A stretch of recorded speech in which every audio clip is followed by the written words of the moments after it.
PMN news, देश की आवाज़। অল ইন্ডিয়া তৌহিদি জনতা আগে বলুন। অল ইন্ডিয়া তৌহিদি জনতা যে মানে এই সংগঠনটা আছে তার হাওড়া জেলা সেক্রেটারিকে আমরা পেয়ে গেছি। আমরা কিছু সংক্ষেপে প্রশ্ন করব। আপনারা যে এই আন্দোলনটা যে র্যালি যে প্রতিবাদ সভাটা যেটা করলেন, এটাই যদি সরকার কোনো গুরুত্ব না দেয় তাহলে কি আপনারা আগে আরও কিছু করবে? দেখুন, জনগণকে সংবিধান রাইট দিয়েছে যে প্রত্যেকটা জায়গাতে যখনই অত্যাচার অন্যায় হবে জনগণ আন্দোলন করতে পারে। অতএব জনগণ হিসাবে, ভারতের একজন নাগরিক হিসাবে আমার রাইট আছে যে আমি প্রত্যেকটা অন্যায়ের বিরুদ্ধে সোচ্চার হই। তাই জন্য আজ অল ইন্ডিয়া তৌহিদি জনতা যে মুখ্যমন্ত্রী, যে কলঙ্কিত মুখ্যমন্ত্রী হিজাব ধরে টেনেছে ওই নীতিশ কুমারের বিরুদ্ধে আজকে আমাদের অল ইন্ডিয়া তৌহিদি জনতা আওয়াজ তুলেছে যে এই অন্যায়কে আমাদের বাংলার জনগণ তথা অল ইন্ডিয়া তৌহিদি জনতা সহ্য করবে না। তাই আমরা পথে নেমেছি এবং তার সঙ্গে সঙ্গে বাংলাদেশে আমার দিবু ভাইকে যেইভাবে সন্ত্রাসী গোষ্ঠী একটা হত্যা করেছে এবং ইসলামের দিকে ছুড়ে দিয়েছে তারও একটা ধিক্কার জানাই। এবং এই পশ্চিম বাংলার বুকে এই শুভেন্দু নামের কুলাঙ্গার এবং অর্জুন নামের যা কুলাঙ্গার আছে, এরা যে একটা দাঙ্গা লাগাতে চাইছে, মুসলমান মেরেছে বলে আজকে লাফালাফি করছে, তার বিরুদ্ধে আমরা সোচ্চার হয়েছি। তার কারণ আমরা ওই অন্যায়কে সাপোর্ট করিনি। বাংলাদেশে যেটা হয়েছে অন্যায় হয়েছে, কিন্তু কালকে যখন আমার ভাইকে আগলাককে মারা হয়েছিল, তাবরেজকে মারা হয়েছিল, তখন এই শুভেন্দু কোথায় ছিল? তখন নীতিশ কুমার কোথায় ছিল? তখন মুখ্যমন্ত্রী কোথায় ছিল? কোথায় ছিল অমিত শাহ? কোথায় ছিল প্রধানমন্ত্রী? এদের কোনো বিবৃতি পাইনি কেন? এরা ফুলের মালা দিয়ে ওই সব কুলাঙ্গারদেরকে জেল থেকে ছাড়িয়ে বরণ করেছিল। তাই আমরা আজকে প্রতিবাদে নেমেছি। আমাদের এই আন্দোলন অল ইন্ডিয়া তৌহিদি জনতার পক্ষ থেকে মৌলানা হাসিবুর রহমানের নেতৃত্বে চলছে, আগামী দিনে চলবে। এবং আজকে যদি সোচ্চার না হয়, সরকার যদি পদক্ষেপ না নেয়, আগামী দিনে আমরা বড় আন্দোলনে নামবো ইনশাআল্লাহ। সংগঠনের আরেকজনকে পেয়ে গেছি, তিনি মেদিনীপুর জেলা সম্পাদক, তার সঙ্গে একটু কথা বলে নেব। আপনারা যে অল ইন্ডিয়া তৌহিদি জামাতে যে তোমার করেছেন, আপনাদের কি অল ইন্ডিয়া জুড়ে এই সংগঠনের কোনো লোকজন আছে? অবশ্যই আমরা অল ইন্ডিয়া জুড়ে আমাদের এই আন্দোলনে নামার জন্য এবং আন্দোলন করার জন্য, ন্যায়ের পক্ষে অন্যায়ের বিরুদ্ধে তৌহিদি জনতা সর্বত্রে আমরা লড়াই করছি। বিশেষ করে আমরা চাই কোনো রাজনৈতিকভাবে নয়, অরাজনৈতিকভাবে আমরা শান্তির ভারতবর্ষ, শান্তিপ্রিয় ভারতবর্ষ, কাজী নজরুল ইসলামের ভারতবর্ষ, রবীন্দ্রনাথ ঠাকুরের ভারতবর্ষ, আমরা চাই সম্প্রীতি, সৌহার্দ্য। কিন্তু বর্তমান কেন্দ্রীয় সরকার, RSS, বিজেপির দলনেতাগুলি সমস্ত ধর্মের প্রতি এবং সংখ্যালঘু ব্যক্তিদের প্রতি একের পর এক আঘাত হানছে। বিশেষ করে আজকের এই মিডিয়া বুরুজের রাজপথে অল ইন্ডিয়া তৌহিদ জনতার ডাকে যে মহাশান্তি মিছিল হলো, তার মূল কারণ যে নীতিশ কুমার যে ব্যবহার করেছে, নারী জাতের সম্মানকে হরণ করেছে। নারী জাত, তাদের যে ইউনিটি, তাদের আইডেন্টিটি হলো বোরখা এবং হেজাব। সে একজন মুসলিম মেয়ে, মুসলিম রমণী, ডাক্তারের সনদপত্র আনতে গিয়ে তাকে হেনস্থা করা হয়েছে, হেনস্থার শিকার হতে হয়েছে এবং তার মনে এত ব্যথা লেগেছে, সে তার ভবিষ্যতের একটা লক্ষ্য এবং সমাজের তিনি সেবক, ডাক্তার হওয়ার প্রয়াসে তিনি একটা মানপত্র আনতে গিয়েছিলেন, নিয়োগপত্র আনতে গিয়েছিলেন। তার মনে এতটাই ব্যথা লেগেছে, সে তার জীবনের কর্মসূত্র, জীবনের কর্মজীবন, যার উপরে সে রুজিরুটি করে খাবে, সে এতদিন পড়াশোনা করলো, কিন্তু সে মান সম্মানের আঘাতে তিনি তার দায়িত্বে ডাক্তারি পদ তিনি গ্রহণ করতে চাচ্ছেন না। তিনি কেমন ব্যবহার করলেন নীতিশ সরকার, আমরা অবিলম্বে তাকে সারা ভারতবাসীর কাছে, মেয়ে সমাজের কাছে, নারী সমাজের কাছে তাকে ক্ষমা চাইতে হবে। এই আওয়াজ আমরা তৌহিদি জনতার পক্ষ থেকে রাখছি। তৌহিদি জনতার যে সংগঠন আছে, যে আছে, তার একজন সহকর্মীকে আমরা পেয়ে গেছি, আমরা তার কাছে কিছু জেনে নেব।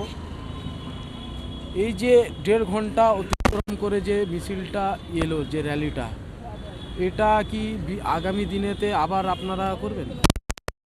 আমার মা বোনেদের যখন ইজ্জতকে এভাবে ছিনিমিনি করা হবে, যেই হোক, কেন্দ্রীয় সরকার হোক, রাজ্য সরকার হোক, আরও বাইরের কোনো কেউ হোক, ততবার আমাদের মিডিয়া পুরুষ থেকে এমন আন্দোলন গড়ে তুলব যে আন্দোলনের আওয়াজ শোনা যাবে দিল্লি পার্লামেন্ট পর্যন্ত।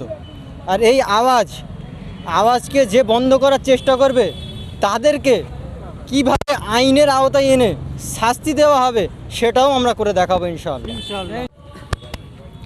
যেমন দেখছিলেন যে এনাদের যে মিছিল সবির কাঠগোলার মোড় থেকে যেটা বাড়িয়েছে, সেই মিছিল প্রায় 1.5 ঘন্টার উপরে পথ হেঁটে তারা এখানে শেষ করেছে সভা।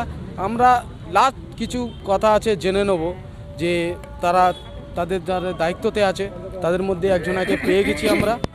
বলছি, আপনারা যে বললেন নরেন্দ্রকে দায়ী করলেন, অমিত শাহকে দায়ী করলেন, বর্তমান রাজ্যে তোমার বিরোধী দলটাকে অভিযোগ করলেন, এমনকি রাজ্যের যে শাসক দল আপনারা তাকেও করলেন, এটা দেখেন, মুসলিমদের শুধু নয়, গরিব মানুষদের সব সময় নিপীড়ন, নির্যাতন, তাদের উপরে অপমান, জুলুম চলছে।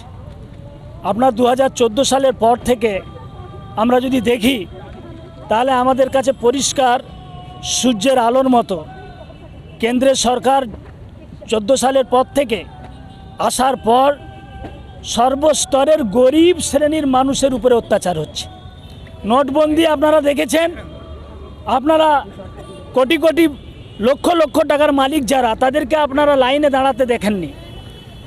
এইভাবে করে এসআইআর যে হচ্ছে, আপনারা দেখবেন বেশি বেশি করে হিন্দু, মুসলমান, শিখ, ইসাই, গরিব মানুষের নাম বাদ যাবে। এই গরিব শোষণ করে গরিবদেরকে তৃতীয় শ্রেণীর নাগরিক বানিয়ে তাদেরকে দাসত্ব, গোলামি করার যে একটা পরিকল্পনা চলছে, এই পরিকল্পনার বিরুদ্ধে অল ইন্ডিয়া তৌহিদি জনতা সংগঠনের সংগ্রাম চলছে। তারপরে আমি আপনাদের বলতে চাই, আজকে তৌহিদি জনতা মেটিয়াবুরুজে মহিলাদেরকে নিয়ে এই মিছিলে হাঁটার কারণ কি?